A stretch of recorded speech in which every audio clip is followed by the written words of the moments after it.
Aujourd'hui, la thèse selon laquelle la démocratie exige une large distribution des richesses est incontestée.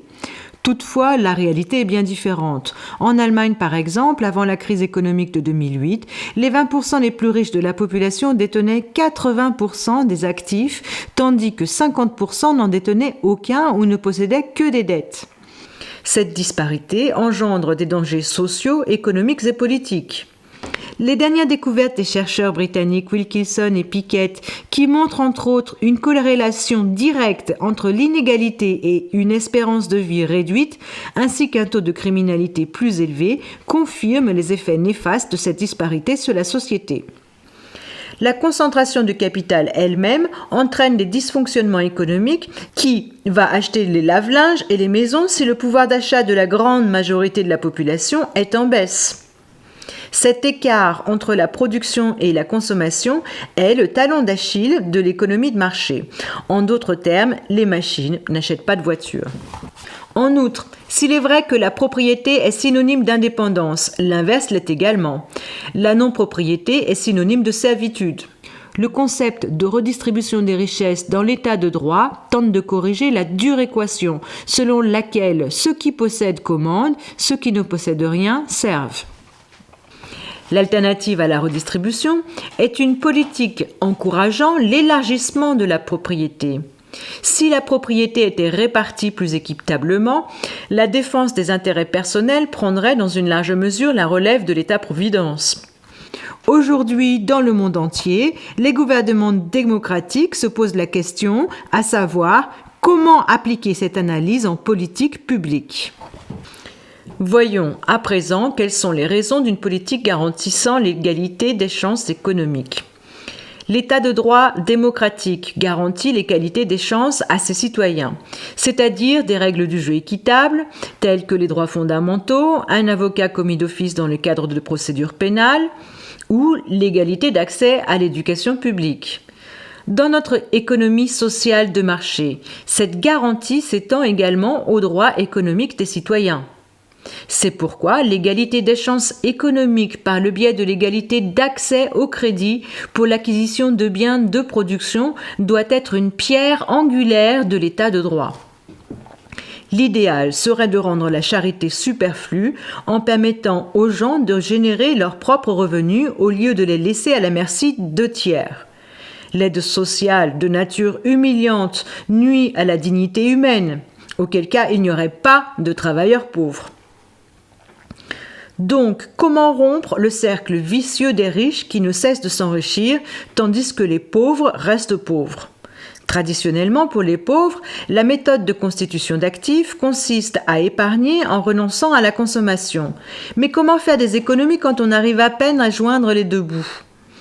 Si nous sommes d'accord sur le fait que l'accès au crédit est un principal obstacle au financement d'activités commerciales, c'est-à-dire de biens de production, pourquoi accordons-nous des microcrédits aux pauvres tout en réservant les crédits importants aux riches? Nous sommes inondés de crédits à la consommation à 0% d'intérêt. Mais essayez donc d'obtenir, disons, 10 000 € pour monter une entreprise plutôt que pour financer votre nouvelle voiture. C'est là que les problèmes commencent. Pourtant, une voiture ne rapporte pas d'argent à son propriétaire, à moins que celui-ci ne la loue ou ne propose un service de transport. Au contraire, une voiture est source de frais. La question clé est donc comment ouvrir le système de biens de production à ceux qui en sont traditionnellement exclus. C'est le cas de la grande majorité des citoyens, ceux que l'avocat et banquier d'affaires américain Louis Okelso nommait les pauvres par hérédité. Financer l'accès aux biens de production pour les masses est le grand défi que le plan d'actionnariat des salariés, créé par Kelso il y a plus de 50 ans, s'emploie à relever. Dans le cadre de ce plan, en anglais Employee Stock Ownership Plan ou ESOP, la capacité d'emprunt d'une entreprise y est utilisée pour l'acquisition d'actions de cette même entreprise par ses propres employés. Les coûts de financement du crédit sont alors couverts par les bénéfices futurs des actions. La viabilité de ce concept a déjà été testée par Wall Street, qui recourt avec succès à de telles méthodes depuis des décennies sous la forme du rachat d'entreprises avec effet de levier. Mais uniquement pour ceux qui sont déjà riches, bien entendu.